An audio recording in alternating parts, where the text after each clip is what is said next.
Welcome everyone to another episode of the Train Studio. I'm your host, Sean Morris. Today on the Train Studio, we're going to be having another look at the Halo project here. You're going to notice now we got a nice rock hard base. We have our two rocks just placed. I'm just going to take these out. So these have dried overnight from the previous parts. If you've seen that, or if you haven't, you might want to go check it out. And I realized I probably should have been zoomed in before, but it's the technique's still going to hold whether the distance is close enough or not, but you'll really see here exactly what I was talking about. So that faded, subtle green moss effect on this side, a little bit stronger on this side. This is going to be kind of the side we're going to put the moss. This is sort of the elements leaching up. There's our gray layers that have kind of blended through, and then likewise on this stone here, again concentrating that larger density of moss on the top, because this is going to kind of protrude from our little bit of pond, or not pond, but puddle. And we'll go ahead and place those. Now, we can certainly put those in now, but we haven't painted the base yet. So for fear of getting, brown and unnecessary paint up onto the rock, at this point, I don't really need to put them in there. So I'm just going to go ahead and set those aside. When I was talking before about this piece in terms of the delamination, I was actually really lucky. And having done it before, I kind of know how to sort of manipulate the clay, so it really is going to get strong adherence. However, that being said, a couple things worked in my advantage. One, I had feet as anchor points, and sometimes you don't. If you just have a flat base, you might get a little bit more floating or delamination. So that was one thing. Pulling the stone out, that helped me just to get some, again, drying here in the big mass. And even the pond itself has very little, if any, sort of lifting around at this location. And this is where I thought for sure I might get some, just because it was so thin. But we're going to end up painting this out just to give the base a bottom color as well. The stone's going to go over there, and when I put the stone down, I'm going to use my resin glue and just give the outside rim just a little bit of treatment, just because I want to make sure that I got a nice seal there. The only piece at all that I had any cracking was right here. I'm just going to lift that up, and there's just a little teeny, hairline crack right here, and that's just where I married up two pieces. I can see all the way along here, and I just didn't get a strong enough bond there, but that's okay. We'll have a grass tuff or grass or whatever, like that literally won't be visible at all, but I just wanted full transparency. This stuff is really cool to work with and is really fun and interesting. And then every little, peak and valley that I put into this base ended up holding true to form. So what I'm going to do in this particular part here is I'm going to start painting, and I'll walk through the colors. I'm not going to paint the whole base out with the color. I'll just say, hey, this base is going to be painted this color, and I'll give you the color on the side. And then we'll come back with progressive sort of time delays as it dries. Then what we'll do is we'll get the base to the base color. We'll go ahead then and insert the rocks, and then we'll get on to the next part with the flocking. So this part here will be broken up. It shouldn't be too long, but depending on how many colors and how much work I do on here.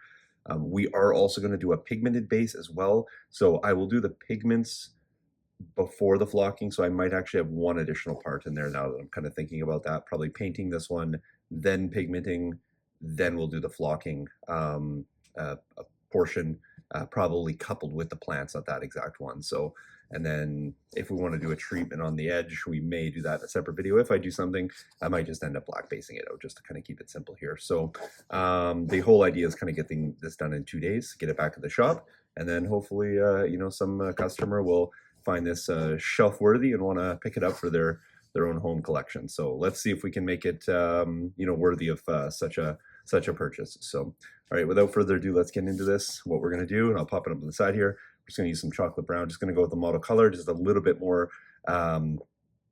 thicker paint here, not diluting at all. I want a nice, good, strong coverage here. We are going to actually have a lighter toned base, but we're going to start with the chocolate brown to give us some nice recesses, a nice recess color, I should say. Okay, just get the wet palette over here. Not that I need it in a wet palette, but I just tend to use a wet palette mostly for everything now, just because I really enjoy using it. And this is where, high skill comes in, and you're just literally going to go and paint out everything. I'm going to paint the bottom of this as well, this puddle, just because the effect we're going to put in there is going to be kind of a brownish green. And so I'm going to have the base color, because this is basically water that's sitting on the land. It's not a standing body of water or anything like that. It's just kind of something that's formed. So we're going to use the base color. So this is just a low point in the terrain here. Using like a 1/4 inch brush here, so something nice and broad that I can get you know, enough flow over the valleys and peaks here. There is quite a few of them, so I am going to have to kind of work back just to make sure that I don't have any of the gray sticking through. The nice thing is we're using a really strong contrast color here against a lighter base, and so it should be pretty straightforward as to what areas do not have coverage. Do not worry at this point about getting anything on the rim. That will get a treatment likely black anyway, so we'll be working a darker color over this brown, which will be fine. I'm just kind of using my sort of back and forth hatching here. Again, keeping the brush in one direction, but I am switching back and forth here just to hit the both sides of the peaks and valleys. So I'm just going to go ahead effectively and brush this over the entirety of the base, give it time to dry, and then the next step will come back and we'll have a look at the next color application. Stay tuned. We are ready for the next stages here on the Halo diorama base. So we had the chocolate brown laid down and we have that all dry now. You can see it's just sort of given us a, you know, sort of a unified color to work with.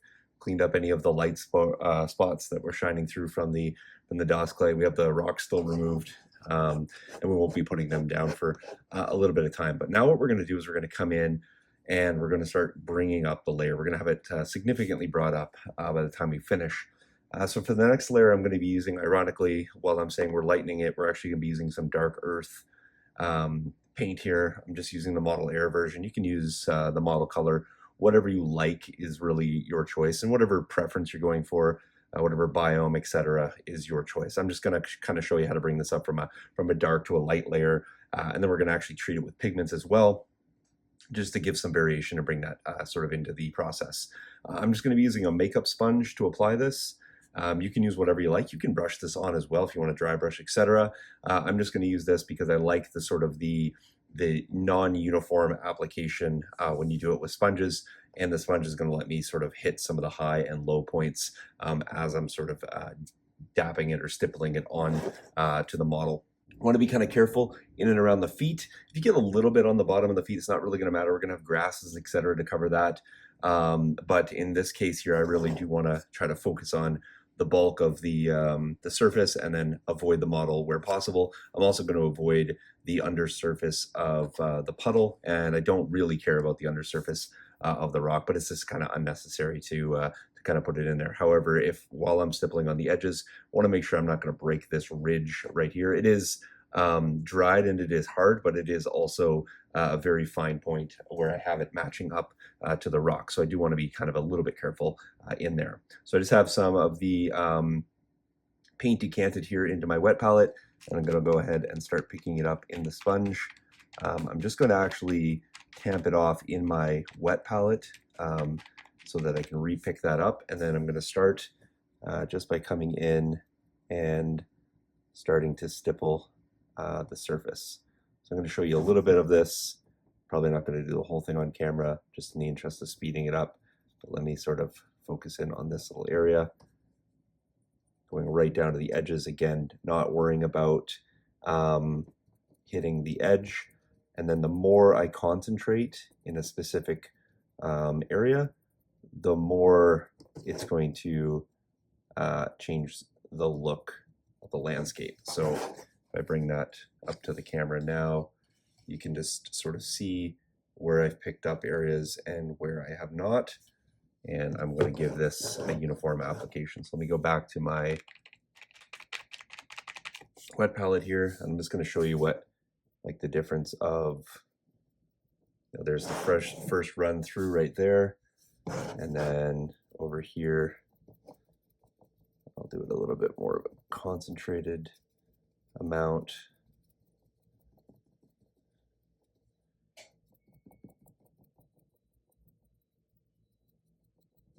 And you can see how that starts to lighten the groundwork. I don't care about getting a little bit in there. If I do, so far I've been pretty clean, but it's just going to be a matter if I, like, let's just say, for example, I hit that it's like, oh, I actually didn't really want that. I can just go back in and touch that up with the chocolate brown color at the end, which is probably what I'll do anyway, just because in between the feet is going to be rather difficult. Now, if you do keep applying it and don't pick up your more paint, you will actually pull or dilute some of the coloring as well. So that might be a technique that you're looking to do, because maybe you got a little bit too concentrated in an area. However, if you do want it to be sort of saturated, you do want to be careful you don't pick up all the paint you just put down. So you can see here, if I go back over this area that was dried or first applied, it starts to lighten that up.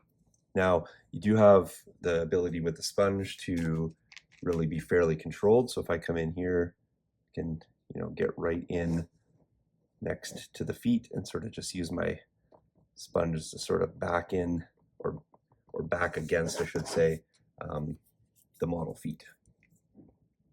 Just gonna put a little bit more down on here. Typically anything with a sponge is going to kind of go through your paint a little bit quicker. A lot of it is going to remain in the sponge, so there is that. I'm just trying to work around my camera and the feet, so extra difficult here. There we go.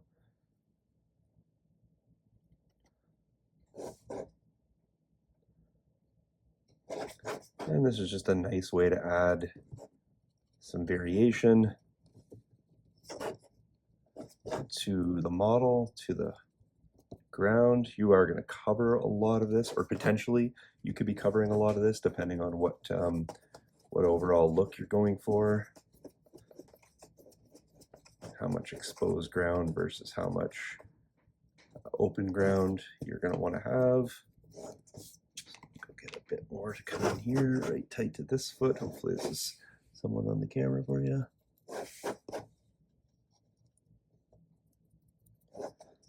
I'm going to, any of the real flats, I'm going to kind of leave a bit of a heavier concentration. I'm just going back over each of the areas, bringing it up to the desired color I want. Pretty light around this front foot here, so back foot, I guess, in this case. Front to the camera, back to the model. Yeah, and I think that looks fairly decent. So again, just in between these applications, if you want a wet blend, you can. Certainly with a sponge, it lends that.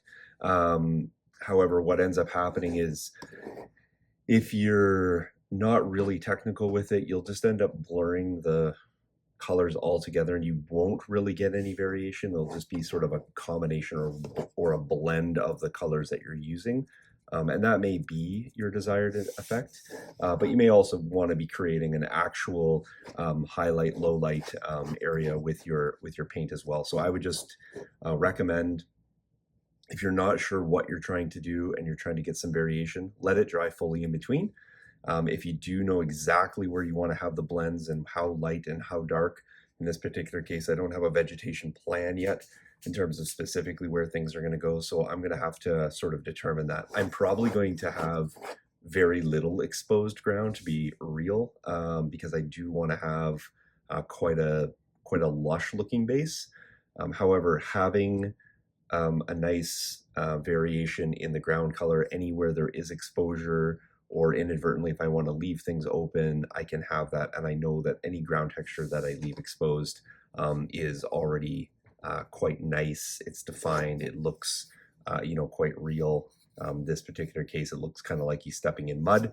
And the idea being that we really want to have him in a lush jungle. So we are going to change this pretty significantly. But just that's the planning that really needs to go in mind when you're kind of working on these pieces. This will not take a long time to dry, and that's one of the benefits as well with the sponge, is that you're really not saturating a lot of paint on there. And in fact, you're putting it down and almost taking it back up at the same time, depending on how dry your sponge is. And you can see here, just using the backside of this sponge to kind of prove the point, nothing is coming back up. So this is going to absorb nicely into here, just checking different points, even the heavy saturated here and last applied middle section, just in the time I've been talking to you, it's already starting to dry. So this really will dry up significantly. So give it 15-20 minutes. Then when you want to do, you can come back in with your next color. And like I said, we're really going to bring it up one more color, and then we're going to pigment treat the whole thing to add even a bit more, texturizing to the surface as well as variation. I really like pigments because they tend to soften the sort of glossy finish that paint often will leave without dull coating. Obviously you can dull coat, but even when you dull coat, any smooth surface, specifically that we achieve with the clay here, tends to look a little unrealistic. I find the pigment comes in and gives you that sort of that powder-like finish, and then you don't have to worry about adding grains or granulars from textured pastes and or ballasts. You actually achieve a little bit of a chalky look, which is really natural. It's almost like a buildup of light dust or even sort of light sand without having to have heavy grain. And you'll see more what I mean in the next step, but hopefully that gives you some techniques to work with sponges. Don't be afraid to experiment with these. I really like sponges a lot. Coming in here to dry brush while it's fine, what ends up happening is you tend to go to sort of a uniform direction, and maybe in the front of your model everything looks like it's going this way, and then you get over here and then maybe everything's going this way. You get in between because you're limited with your brush strokes. It's either this way or this way. With the sponge, you can really change and vary the angle, change the angle of the sponge as well, to give a really more unified texture. And this doesn't appear dry brushed at all, which it's not. And I don't want to dry brush ground because I don't want to just hit the highest points. I want to hit all the points and avoid the recesses. And dry brushing, while it can do that, you're going to have to change brush size to achieve what I achieved with a single tool that's very cheap to purchase. So just spongy makeup sponges, that's probably an over description. But if you can't find these, dollar stores, craft stores often have them, as well as, if not, the local pharmacies probably have them in the cosmetic section. So really cheap, easy to dispose. Don't worry about washing it. Get another one later, or save it if you want. There's another side, I guess. Technically, you can get a couple more uses out of it. But I'll be honest, this is going in the trash, and I'll pick another one for the next layer. So, all right, guys, stay tuned. This part will just roll over into the next piece, and we'll come back and add some later colors. Stay tuned. All right, guys, so next phase, back about 25 minutes later, just going to go ahead and give this another lighter layer. Here we're going to be using Light Brown by Vallejo. This is a model color as well. Typically use a lot of the, model air. Typically use a lot of the air. Just I like the thinness of the paint, to be perfectly honest. I'm gonna go ahead and grab another sponge out here. Again, just using a clean one. And we're going to go ahead and do very similar. Here's a spot where you could start to, hyper focus in on some areas. If you're really new, hey, I'm not going to have a lot of vegetation around this puddle or in the front area of this or around this rock, etc. Then you might want to use your your next layer of lightest dirt to kind of highlight in and bring those areas up. So what I'm going to do is I'm actually just going to probably treat most of this uniformly with a little bit of a focus in on this triangle here, and then maybe a little bit on this patch back here in terms of leaving it a little lighter or a little bit more concentrated versus some of the other areas. And so we'll go back to that front sort of triangle. I'm just going to start coming in with this. Now you're going to see, again, immediately, the contrast difference. This is very light. The name doesn't lie. It's a light brown, and a little bit on the toe area there. Probably could clean that up. Yeah, I got a little bit on the toe here too, but that's easy. I just got to take in the worn rubber AK marker that I used to color. Well, it was already colored PLA, but I just added some accents onto some of the high points. So, but you can really see here that we're adding a lot of that color in and really changing the look of this. So I'm going to go ahead bring some more of this in, just decanting a little bit more, sponging it off, and then coming in and then highlighting out these areas. And again, focusing in wherever you think you're going to have the most exposed ground. Really went over that toe there that time.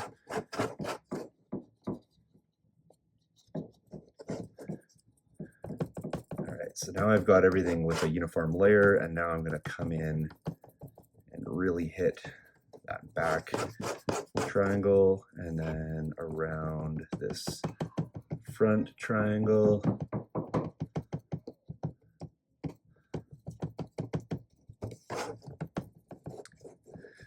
But what you're seeing though is that you can still see the pocks and the valleys from the initial layers. And if I stay away from the toes or in and around the feet, then I can leave even more exposed there. I didn't go as heavy here, so it's a bit lighter, or sorry, it's a bit darker than these light patches here. So we've really lightened up the ground considerably, and we've got enough variation and color variety in there that I think I'm pretty happy with this in terms of now going back with the pigments. Now it doesn't look like much, it just looks like, hey, it's a pretty simple technique. We applied everything over it pretty uniformly, no difficult choices to make in the placement, etc. But it's not meant to be difficult. It's meant to be simplified and make everything that you might think otherwise looks difficult and complicated, and kind of sort of demystifying that. It's not a lot of work. It's just, or not a lot of skill. It's just a little bit of work, and you know, a little bit of planning goes a long way for this. And while I haven't revealed the whole plan, I'm hoping that these stages are revealing the plan to you in sequential parts as we put this thing all together. So again, same rule of thumb, we're going to leave this, let it dry for about 20 minutes, come back after that, and then we're going to start getting into the pigments. We're going to do the pigment colors all together because where I talked about wet blending before, we're actually going to do dry blending with the pigments, and then when the pigments are all set, we're going to go ahead and lock them in with a seal layer. That way, when we're putting on the next parts or putting in the resin, etc., we don't have a lot of bleeding or blending of the pigments. They're going to stay where we have them locked in and the color arrangement that we so choose. While this is drying, I'm just going to go in and touch these toes up as well. So when I come back, you'll see that these are cleaned up. That's just the only thing I'm going to do off camera while this is drying. So stay tuned, folks. We'll come back in the next part. We'll do pigments as an entirely separate step and stage. That way, if you are still working on this or you want to add in some other color variations, you can certainly do that, and you kind of know what to do and then where to leave it before you go to the next layer. So you don't have to stop here. If you want to bring it up lighter, darker, you can even put a wash over it. To be honest, I don't think you're really going to need a wash versus the pigments. The pigments will sort of blur that all out anyway. But that's up to you. I hope to see you in the next stage. Stay tuned. Thanks for watching. Cheers.